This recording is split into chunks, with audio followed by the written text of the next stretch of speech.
দক্ষিণ পশ্চিম বঙ্গোপসাগরে অবস্থানরত সুস্পষ্ট লঘুচাপটি দুর্বল হয়ে দক্ষিণ পশ্চিম বঙ্গোপসাগর ও তৎসংলগ্ন মধ্য বঙ্গোপসাগর এলাকায় লঘুচাপে পরিণত হয়েছে। এটি উত্তর পূর্ব দিকে অগ্রসর হতে পারে। উপমহাদেশীয় উচ্চচাপ বলয়ের বর্ধিতাংশ বিহার এবং তৎসংলগ্ন এলাকায় অবস্থান করছে।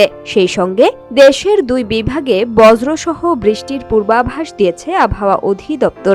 মঙ্গলবার সন্ধ্যা ৬টা থেকে পরবর্তী ২৪ ঘন্টার পূর্বাভাসে বলা হয়েছে, রাজশাহী, খুলনা ও বরিশাল বিভাগের দু এক জায়গায় বৃষ্টি বা বজ্রসহ বৃষ্টি হতে পারে।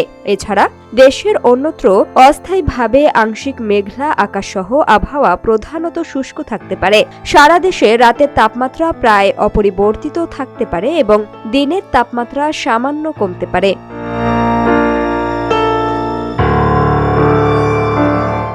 বুধবার সন্ধ্যা ৬টা থেকে পরবর্তী ২৪ ঘন্টার পূর্বাভাসে বলা হয়েছে, অস্থায়ীভাবে আংশিক মেঘলা আকাশসহ সারা দেশের আবহাওয়া শুষ্ক থাকতে পারে। সারা দেশে রাত এবং দিনের তাপমাত্রা সামান্য কমতে পারে।